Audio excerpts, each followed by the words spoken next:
Hey everybody, welcome back to another one of our weekly videos. I am so excited about this week's topic.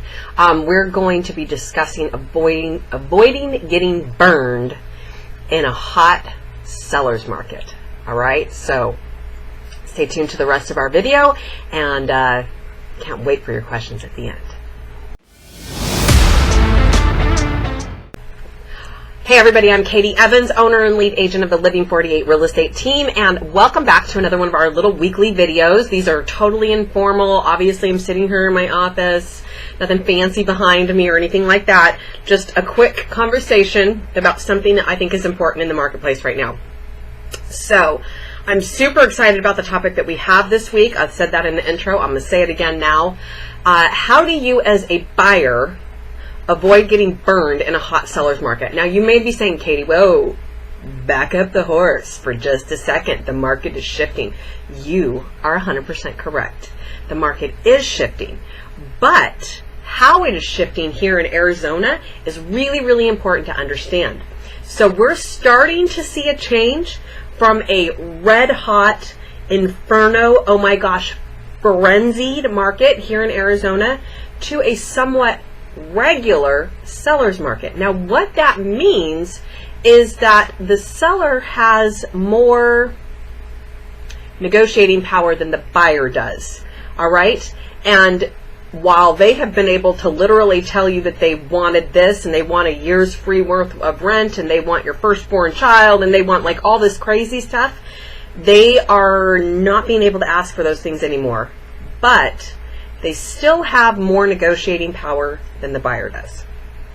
Okay, so that is what we're going to talk about today. As the buyer, what do you do to make sure that you're still getting a good deal out there in the marketplace? All right, so first I want to preface this with the thought that buyers, it is still a good time to buy. Okay, the interest rates seem to have sort of chilled out just a little bit. They may possibly continue to go up this year, but they're like not bouncing all around like they have been the last several weeks. So they kind of were preemptive in some of their rate hikes and all that kind of stuff. So we're kind of seeing them settle just a little bit here. We've even seen them go down just a titch. Now, not like down to 3, but down from where they were. So just down, okay? So when interest rates are still below the rate of inflation, so if they're still below 8%, it's still a good time to buy. All right, I know that sounds odd. Yeah, 3 was better than 4, 4 is better than 6. It's true, but it's still a good time to put your money into something that is more inflation-proof than other things. And so if you are renting, the demand is still there for rent. Rents are still either going up or stabilizing at pretty high rates. So it's still a good time to buy. All right, so let's talk about that. So the first thing that I'm going to tell you if you're a buyer in today's market is, number one, don't be overly picky. All right? Yes, I get it.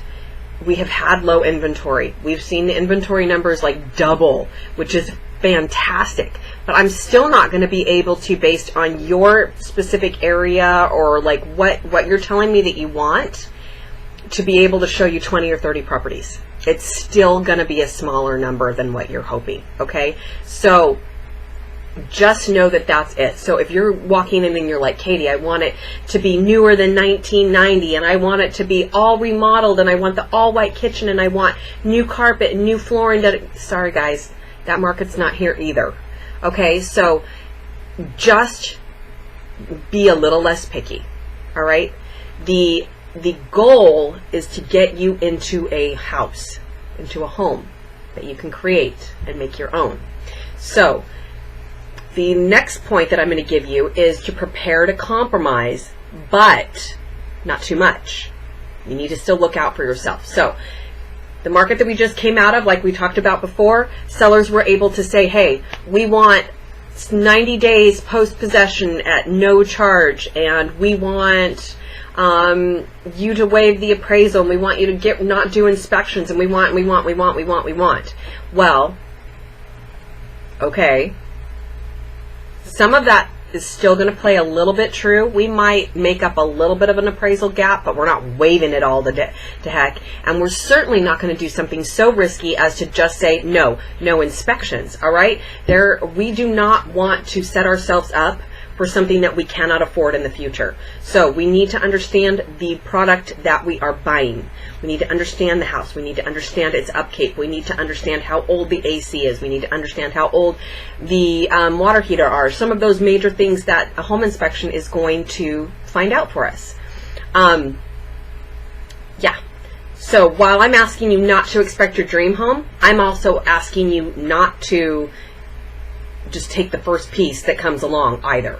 All right, so it's a balancing act. A good agent's going to help you figure out where that balance lies by asking you a lot of questions and bringing you back to reality. Okay, the third suggestion point that I have for you is to decide what your deal breakers are ahead of time. All right, and if you're a couple, this is a conversation that you need to have, and it might be a really hard one, but it is way better to do it up front than it is to do it in the middle of the whole transaction. Okay, so if it's your budget, if it's location, if it's number of bedrooms, the things that you absolutely are the deal breakers, cannot compromise on, we need to be very clear on those things up front. Okay, because nothing is more frustrating for you or for me as your agent to know, okay, you told me Mesa only. I can find you that in Santan Valley. And had we started looking there 3 months ago, I probably could have found it for you at a better deal. Okay? So the deal breakers need to be decided kind of up front. The things that you will not budge on, and then everything else, I'm asking you to go back to rule number 1, which is don't be overly picky. Okay? All right. The fourth and final point that I have for you today is that you need to work with the right realtor. Gone are the days when all you need is a tour guide. All you need is somebody to unlock the door for you guys. It is so important right now that you have an agent that is looking out for your best interest, that has the skill set, the knowledge, the understanding to put your best interests at heart and to write offers that are good for you, understanding how the marketing works, understanding how to get your offers accepted, all of those kind of things. You need a great realtor. Now, if you're looking for that realtor, hi, my name is Katie. I would like to introduce myself to you. And actually, I would like to introduce you to all of the agents on my team.